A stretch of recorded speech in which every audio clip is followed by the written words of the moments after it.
I have a few more minutes before I go out there, right? Yes, sir.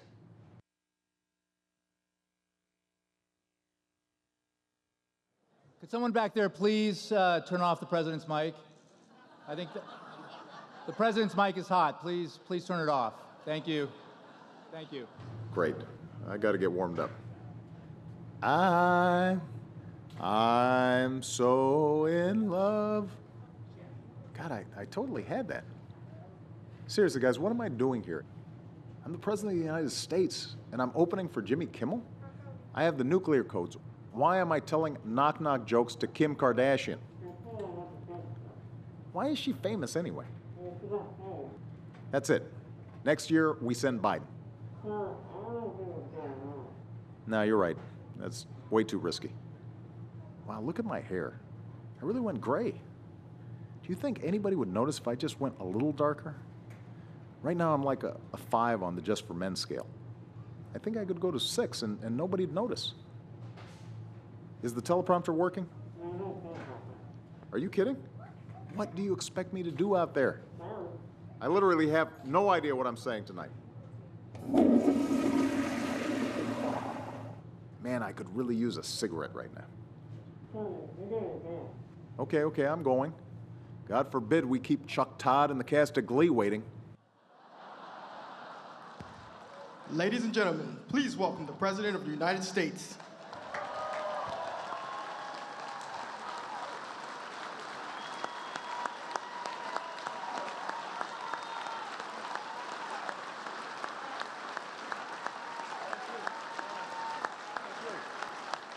Thank you.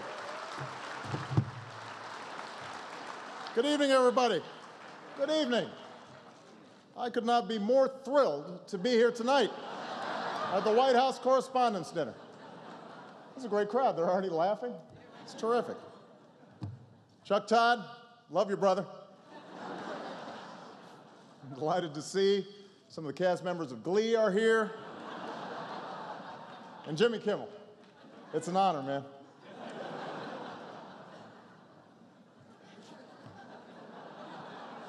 What's so fun? My fellow Americans, we gather during a historic anniversary. Last year at this time, in fact, on this very weekend, we finally delivered justice to one of the world's most notorious individuals.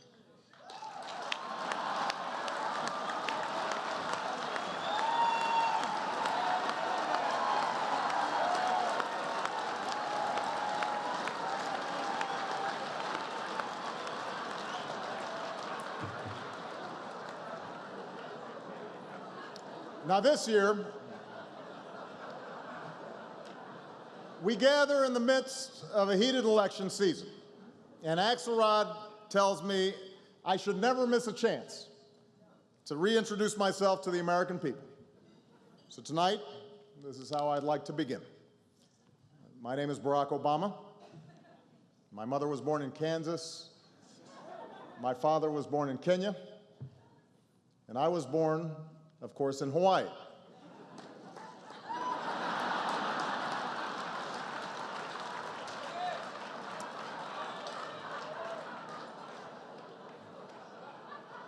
In 2009, I took office in the face of some enormous challenges.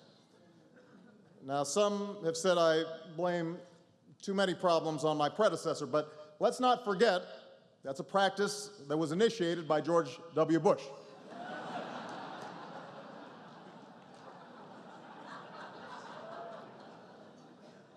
Since then, Congress and I have certainly had our differences, yet I've tried to be civil, to not take any cheap shots.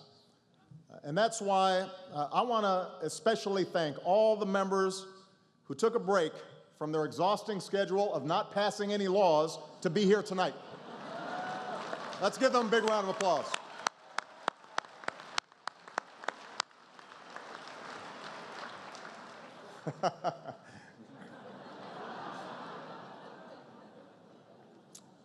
Despite many obstacles, much has changed during my time in office.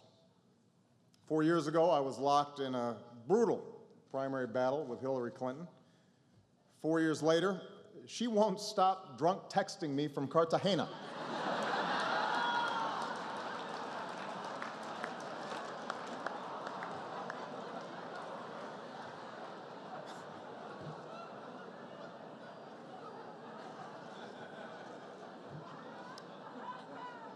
Four years ago, I was a Washington outsider. 4 years later, I'm at this dinner. 4 years ago, I looked like this.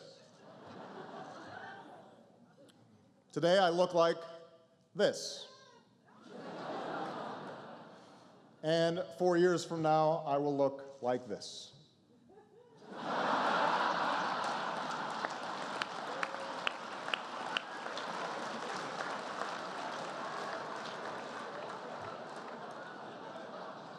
That's not even funny.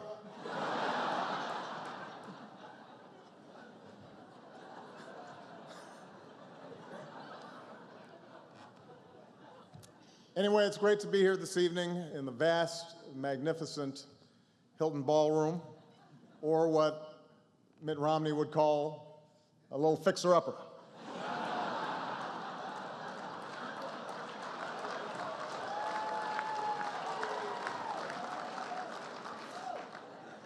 I mean, look at this party. We got men in tuxes, women in gowns, fine wine, first-class entertainment. I was just relieved to learn this was not a GSA conference.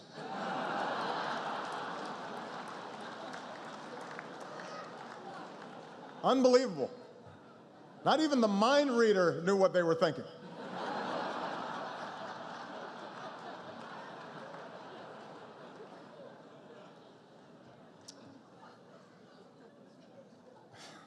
Of course, the White House Correspondents' Dinner is known as the prom of Washington, D.C., a term coined by political reporters who clearly never had the chance to go to an actual prom.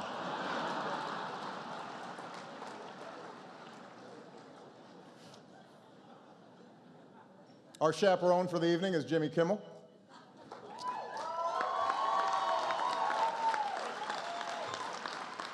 Who is perfect for the job since most of tonight's audience is in his key demographic, people who fall asleep during Nightline.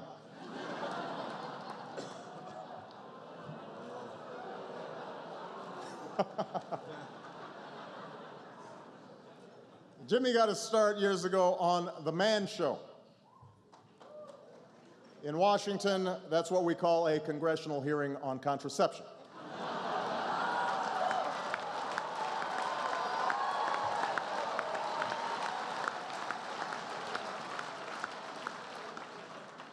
And plenty of journalists are here tonight. I'd be remiss if I didn't congratulate the Huffington Post on their Pulitzer Prize. You deserved it, Ariana. There's no one else out there linking to the kinds of hard-hitting journalism that HuffPo is linking to every single day.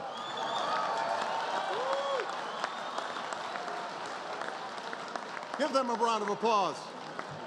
And you don't pay them, it's a great business model.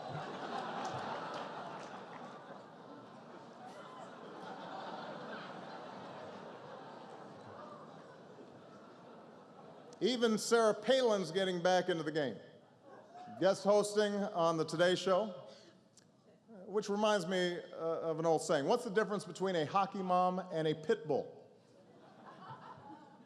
A pit bull is delicious.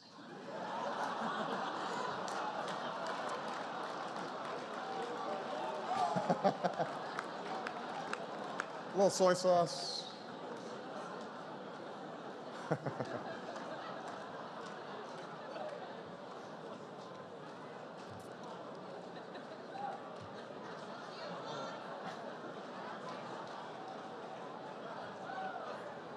Now,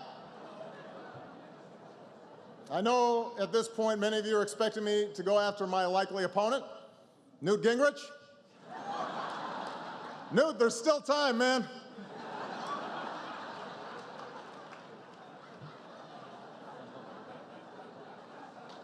But I'm not going to do that. I'm not going to attack any of the Republican candidates.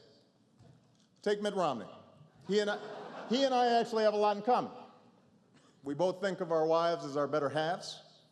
and polls show to a alarmingly insulting extent, the American people agree.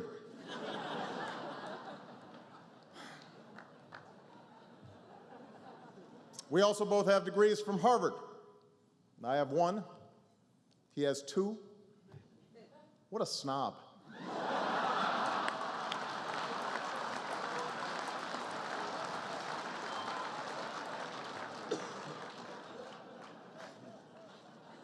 Of course, we've also had our differences. Recently, his campaign criticized me for slow jamming the news with Jimmy Fallon. In fact, I understand Governor Romney was so incensed, he asked his staff if he could get some equal time on the Merv Griffin show.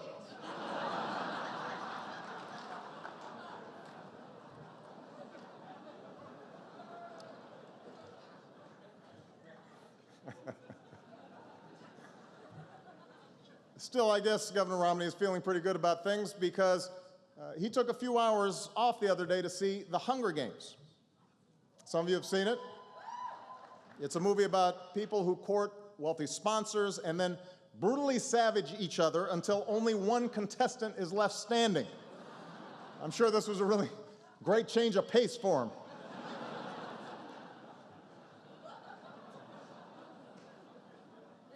I have not seen The Hunger Games. Not enough class warfare for me.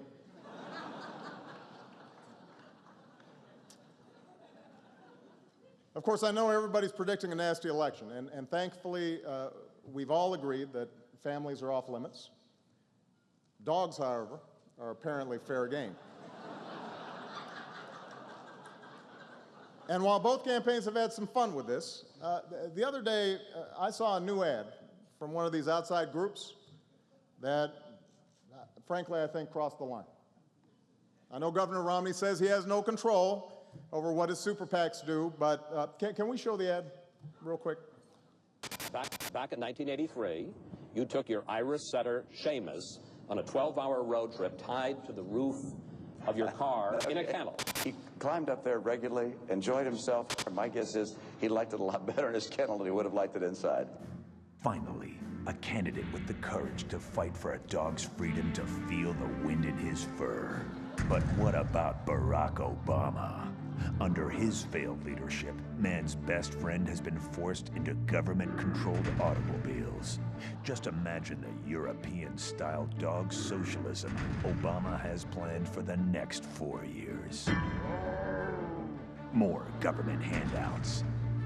A life of government dependency. Indoctrinating our children. A left-wing social agenda. Leading from behind.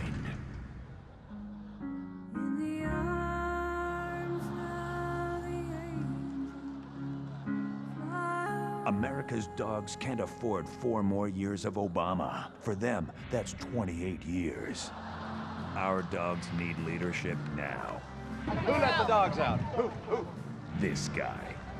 And that's why we need to join Mitt Romney in sending a message this November. I'm an American, and doggone it, I ride outside. Paid for by the Wolfpack.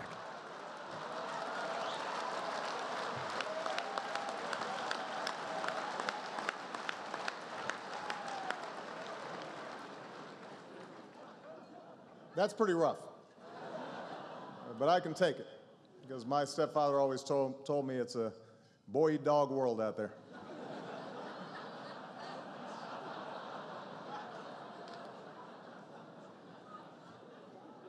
Now, if I do win a second term as president, let me just say something to all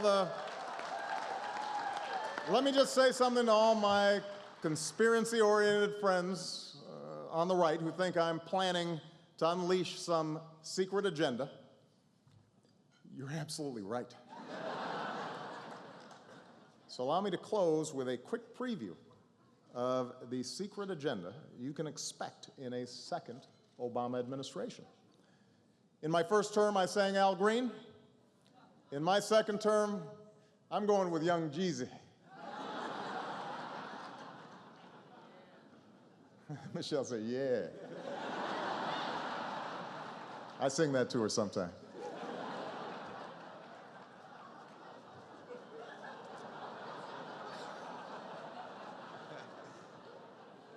In my first term, we ended the war in Iraq. In my second term, I will win the war on Christmas.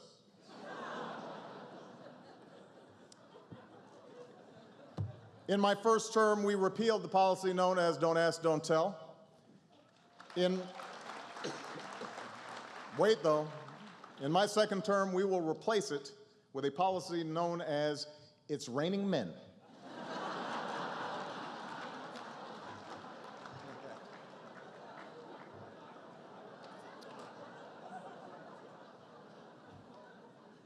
In my first term, we passed health care reform.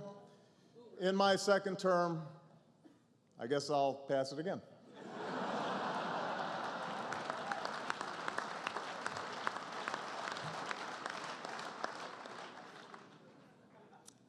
I do want to end tonight on a slightly more serious note.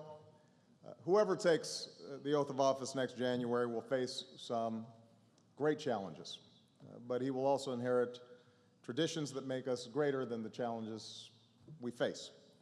And one of those traditions is represented here tonight. A free press that isn't afraid to ask questions, to examine, and to criticize. And in service of that mission, all of you make sacrifices. Tonight we remember journalists such as Anthony Shadid and Marie Colvin.